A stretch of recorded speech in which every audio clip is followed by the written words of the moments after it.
Olá, nesse vídeo eu quero conversar com vocês a respeito da história do eletromagnetismo, de como as descobertas foram feitas e como então nós temos hoje esse conjunto aí muito grande de aplicações na engenharia, oriundos então dessas descobertas teóricas e enfim depois comprovadas também com experimentos.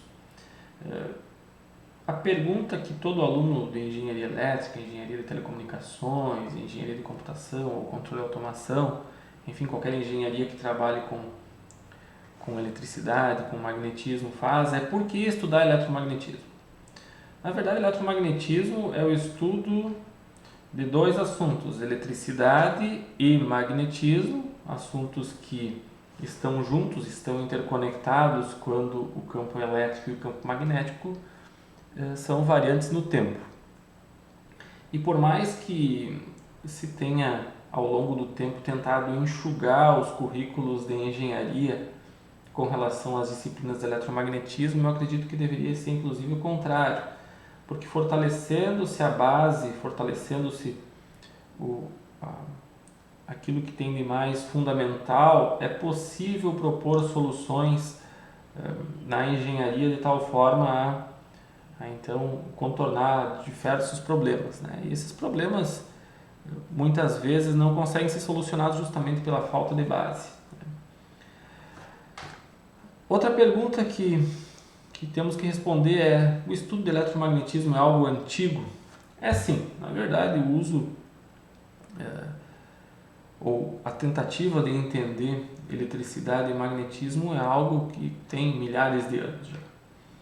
E nós podemos dividir então o estudo de eletromagnetismo em duas eras. Uma era clássica, que na verdade nada mais é do que o descobrimento e a formulação das leis fundamentais. Essa era vai até, digamos, o início dos anos, final dos anos 1800, início dos 1900.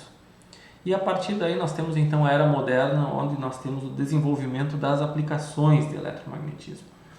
Todas as aplicações envolvendo energia elétrica, aplicação, enfim, em motores, geradores, linhas de transmissão, toda a parte de telecomunicações também que surgiu no início dos anos 1900 com o telégrafo, com o telefone, com a propagação de ondas de rádio, enfim, com o uso de comunicação sem a necessidade também de conexão de linhas de transmissão, né? Então nós temos essas duas eras e eu quero enfatizar aqui um pouco dessa era clássica, como as descobertas foram feitas, como o ser humano chegou às leis fundamentais que governam o eletromagnetismo. Então já se conhece a bússola magnética há muito tempo. Se estima que 1000 anos antes de Cristo já se utilizava a bússola como ferramenta de navegação. Uma vez que se observou que a agulha que fica flutuando aqui na bússola sempre apontava na mesma direção. Então, a agulha apontava na direção, de forma aproximada, na direção norte geográfica. Hoje nós sabemos muito bem que o norte geográfico não é o mesmo sul magnético, né? Porque o polo norte, enfim, apresenta um sul magnético, mas eles não estão localizados no mesmo ponto, né?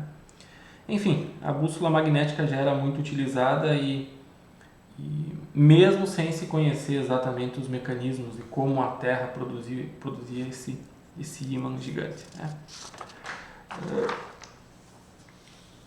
Algo também que data de muito tempo é a observação de que uma pedra, que hoje se conhece, é uma pedra construída ou surge naturalmente, né, a formação da Terra de um material ferromagnético, conseguia então, segundo a lenda, atrair a ponta do cajado ou as partes metálicas das sandálias de um pastor de ovelhas chamado Magnes. E daí então teria surgido o nome magnetita.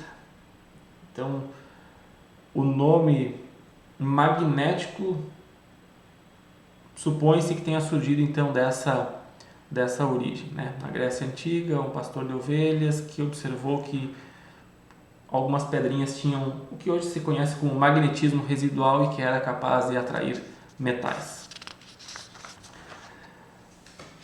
A outra parte do eletromagnetismo, né? A parte elétrica, está relacionada então com a observação que o âmbar, que é uma resina fossilizada, geralmente obtida de pinheiros, quando friccionado com outro material, conseguia atrair penas. Então, esse filósofo grego, esse Tales de Mileto, descreve esse âmbar com essa capacidade. E o mais interessante, que o âmbar, em grego, é escrito como electro. Então, o termo eletricidade ou o termo elétron, né, que nós utilizamos para descrever a partícula, uma das partículas fundamentais do átomo, tem origem nesse material. Então, vejam como as coisas estão conectadas. A magnetita em função então do magnes e o electro tendo surgido então como resultado dessa palavra grega âmbar, né? Hoje se sabe que o âmbar é um material que pode ser então eletrizado via fricção, enfim, esses detalhes nós vamos ver mais adiante como ocorre essa eletrização. Vejam que o estudo de eletromagnetismo de uma forma mais detalhada, ele é relativamente recente na história.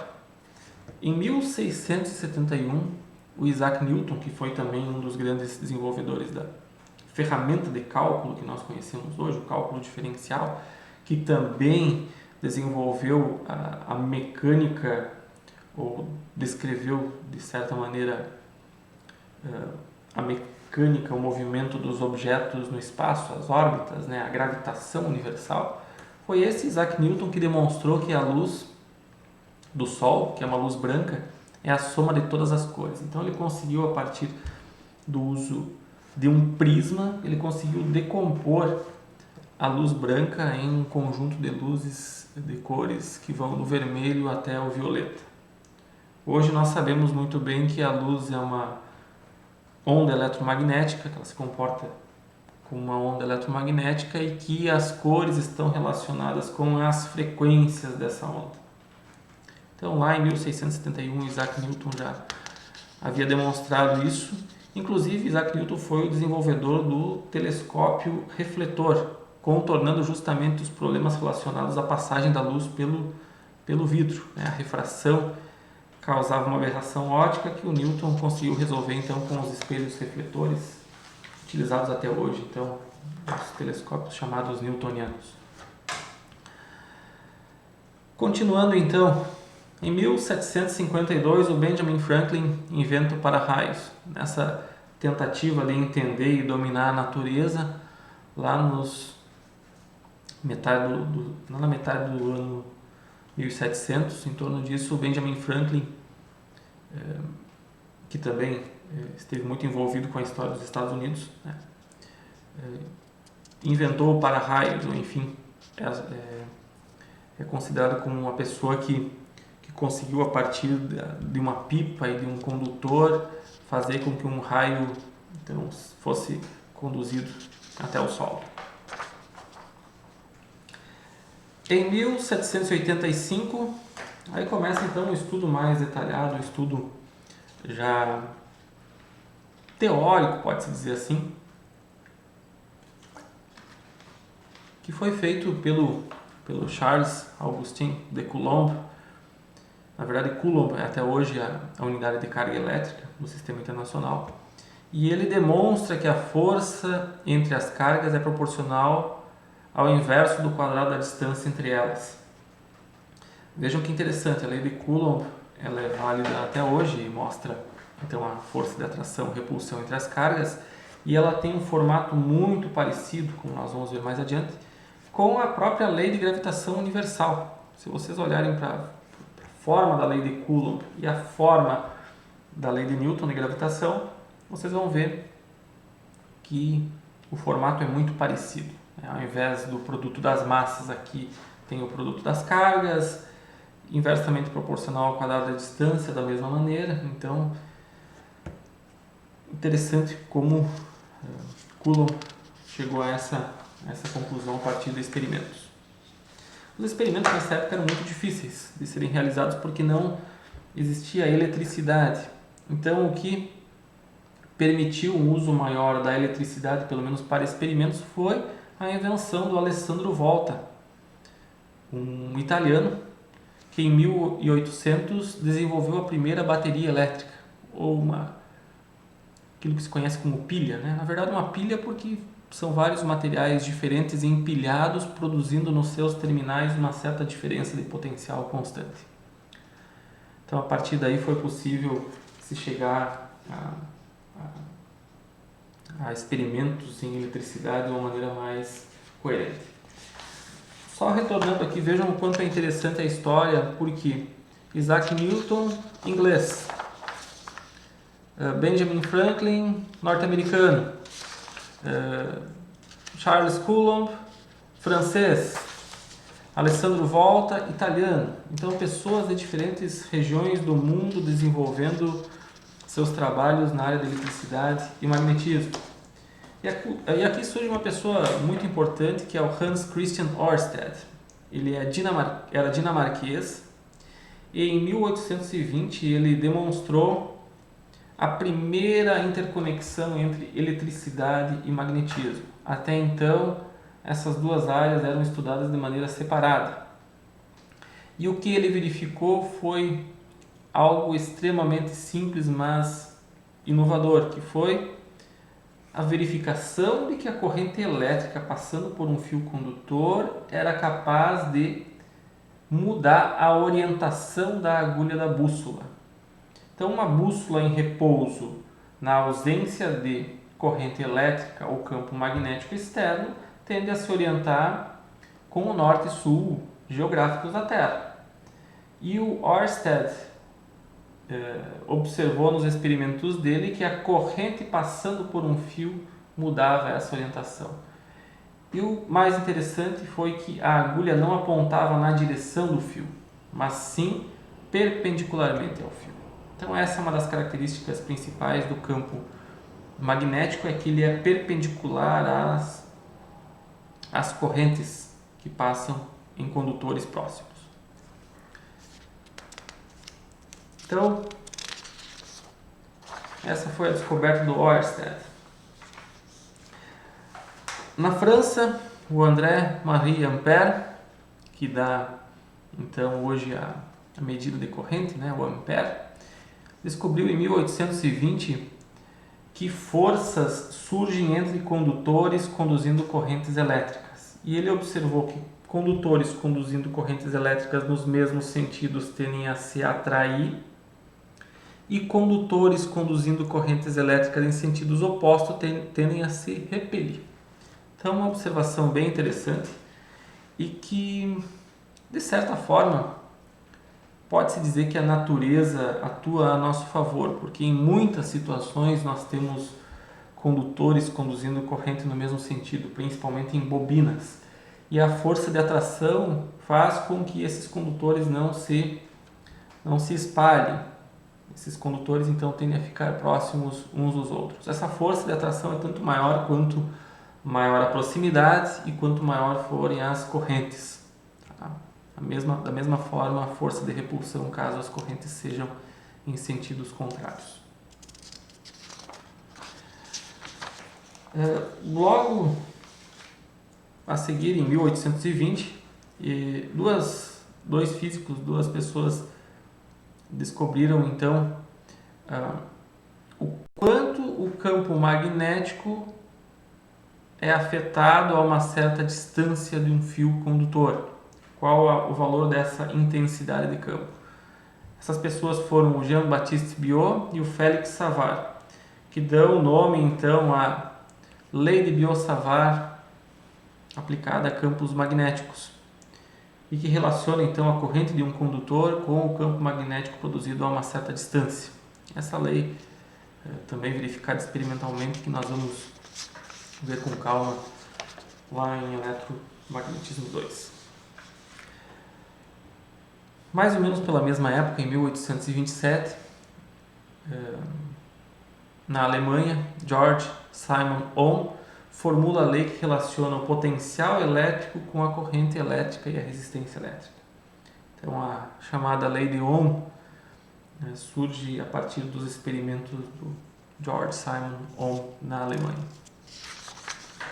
Também em 1827, o Joseph Henry, já nos Estados Unidos, introduziu o conceito de indutância e construiu um dos primeiros motores elétricos, sabendo que surgiam forças de interação entre condutores. Ele conseguiu então fazer o que se conhece hoje como um protótipo muito básico ainda de um motor elétrico.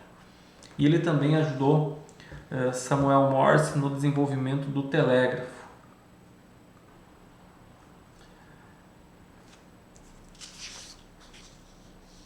Mais ou menos pela mesma época, surge uma das principais descobertas em eletromagnetismo, uma descoberta feita por Michael Faraday na Inglaterra.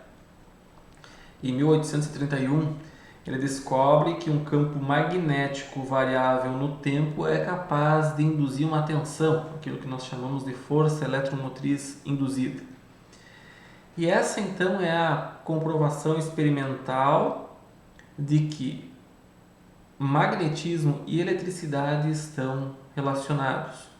Um campo magnético variável produz um campo elétrico e também, mais adiante, foi comprovado que um campo elétrico variável no tempo também é capaz de produzir um campo magnético. Então, Michael Faraday é uma das grandes figuras, uma das pessoas mais importantes no eletromagnetismo, justamente por descobrir essa relação muito próxima entre campo elétrico e campo magnético.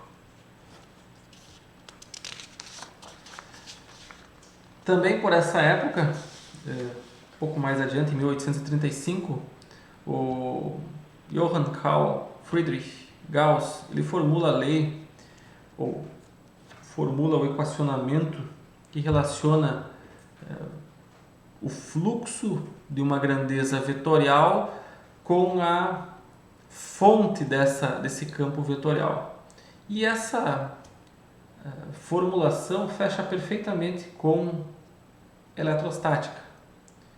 E então, com a lei de Gauss aplicada à eletrostática, nós podemos relacionar o fluxo elétrico, ou seja, a quantidade de linhas de campo elétrico que passa através de uma superfície fechada.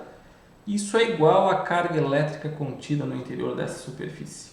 A lei de Gauss, inclusive, é uma das 4 equações de Maxwell, que relaciona, então, a fonte de campos elétricos com o divergente desse campo elétrico numa certa região do espaço. E talvez a figura mais importante de todo o eletromagnetismo seja o James Clerk Maxwell, que em 1873 publica o Tratado em Eletricidade e Magnetismo. E nesse tratado, nessa obra, nesse material, ele une a teoria do Coulomb, do Oersted, do Ampère, do Faraday e consegue também propor uma solução teórica, formulando então aquilo que nós conhecemos hoje por equações de Maxwell. Na verdade, a formulação do Maxwell é muito mais complicada do que a que conhecemos hoje. E o Maxwell publicou somente a primeira edição. Ele estava trabalhando, inclusive, na revisão do seu trabalho quando faleceu em 1879, deixando esse material não concluído, mas felizmente outros físicos vieram depois e pegaram esse material e, enfim, fizeram edições e compreenderam o trabalho que ele fez. Isso é o mais importante. Mas os créditos hoje são dados ao Maxwell, por ser a primeira pessoa a conseguir reunir de uma maneira sistemática toda a teoria eletromagnética. E alguns anos após, em 1887, na Alemanha, só lembrando que o Maxwell é escocês, tá? Então, em 1887, na Alemanha, o Heinrich Rudolf Hertz ele construiu o primeiro sistema capaz de gerar ondas eletromagnéticas e conseguiu também detectá-las no seu laboratório a uma certa distância, conseguindo então demonstrar experimentalmente algo que o Maxwell havia proposto de maneira teórica, que é a existência ou a possibilidade da radiação eletromagnética, ou seja, que o campo eletromagnético produzido em um ponto do espaço se propaga no seu entorno, podendo ser então captado a uma certa distância. É isso então que permite hoje as telecomunicações via irradiação de onda eletromagnética. E não poderíamos também deixar de citar uma pessoa muito importante no desenvolvimento de eletromagnetismo, já indo no sentido da aplicação, que é o Nikola Tesla. Ele, em 1888, inventou o motor elétrico de corrente alternada, aquilo que nós conhecemos hoje como motor de indução, e essa patente, inclusive, é disponível, é aberta hoje. Vocês têm acesso, a partir da patente do motor de indução, ao conceito fundamental de funcionamento do motor mais utilizado até hoje no mundo. É a própria patente do Nikola Tesla que serve como base, então, para a construção de motores. Claro, hoje com melhoramentos no tipo de material de construção, do motor, do material ferromagnético, do material condutor, mas o conceito é extremamente simples. Aí foi o Nikola Tesla, então, um dos grandes inventores dessa época.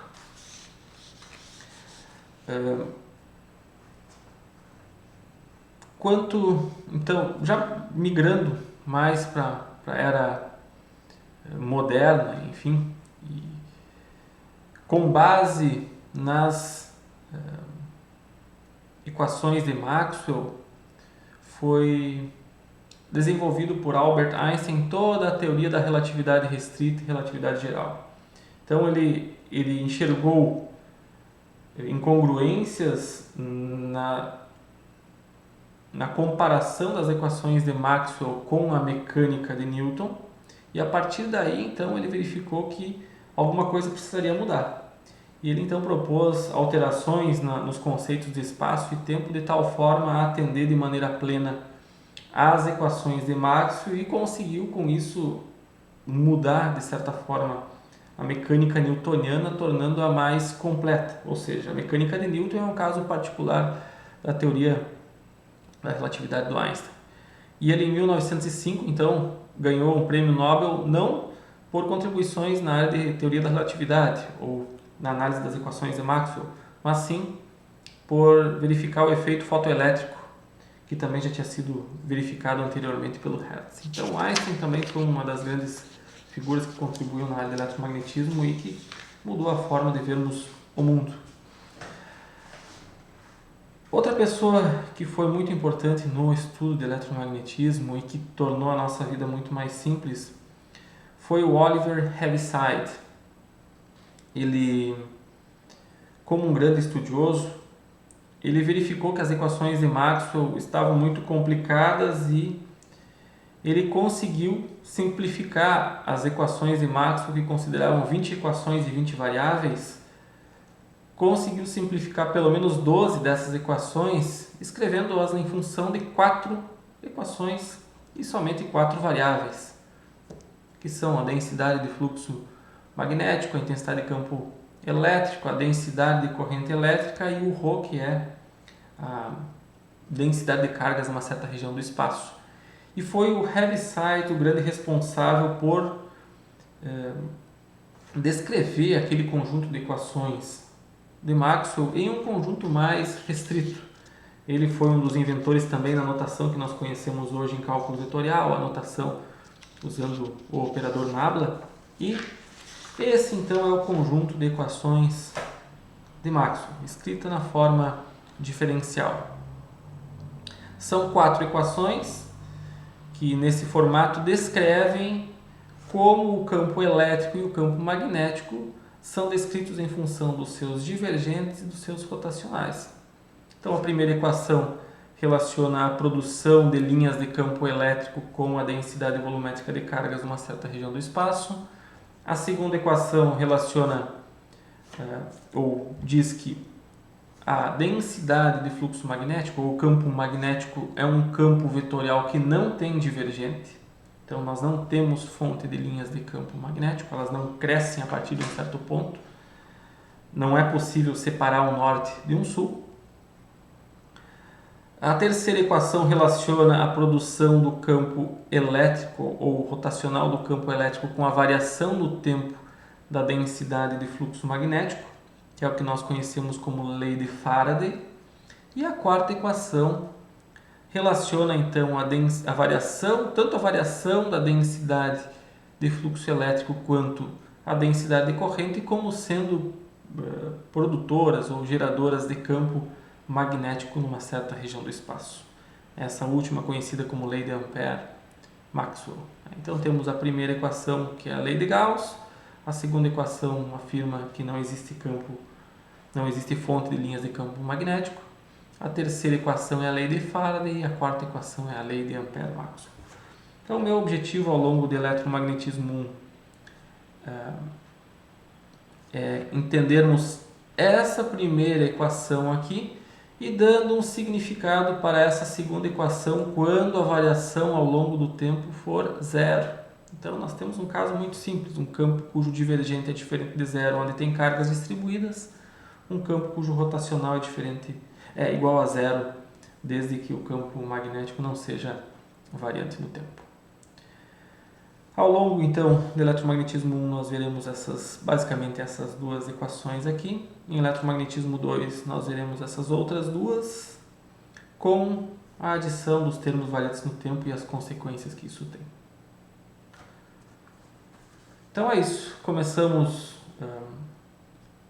no próximo vídeo, então, com a revisão de álgebra vetorial.